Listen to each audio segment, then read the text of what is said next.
Pronunciation, it might not be the most important thing when you're learning English. The most important thing is that people understand what you're trying to say. English comes in a million different dialects, accents, and all kind of flavors. So don't worry. You do you. Good luck.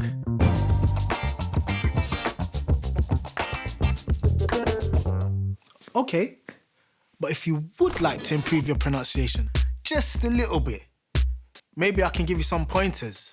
Just a few little things you can do to sound a bit more like a native speaker.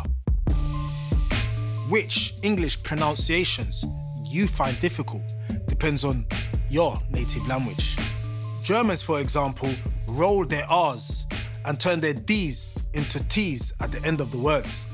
Roch, roch, roch, roch, roch, roch, roch, roch, roch, roch, roch, band, instead of rock band.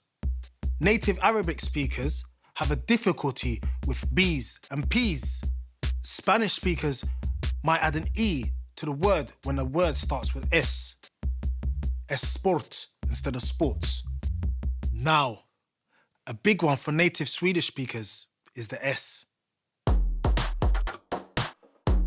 Yeah, Swedes have an S problem. That is because there is only one type of S in the Swedish language. In English, there are 3 types of pronunciations of the letter S. One of them is easy to identify. It's the one that sounds like shh, be quiet, or shh in sugar, or sure. But the difficult ones are the other 2, S and Z. The difference is, one of them is voiced, Z. The other, S, is not. The unvoiced S is sharp. That's the one we use in Swedish.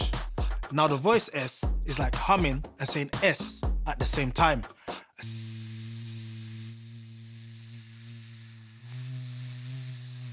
Easy, right?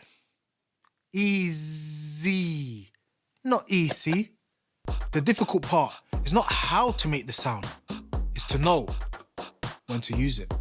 So to get your S right, there's one simple rule. Well, of course not. It's about what letter follows the S or precedes the S. And if that letter is a vowel or a consonant. If it's a voiced consonant or a voiceless consonant. And then there are the exceptions. Tons of them. Go ahead and read up on them if you like. My tip, start listening to yourself when you're speaking. You catch on. That's another one.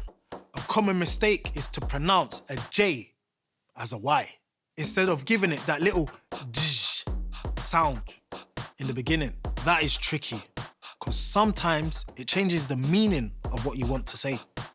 For example, when you say juice, it sounds like you're saying use.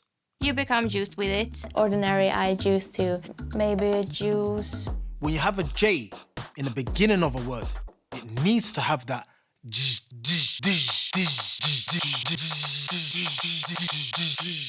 sound. Like with the J, Swedes can forget that little sound in the beginning of words that start with CH. Instead of chin, it sounds like shin. Instead of cheap, it sounds like sheep. This is a cheap chip. This is a sheep ship. You get the point. CH can be pronounced like a K, like in Christmas, or sh, like in chef. Nice clothes and stuff. Yeah, I like those clothes. Wearing clothes, it's like clothes, second-hand clothes. But It's pronounced like a hissing sound through the teeth.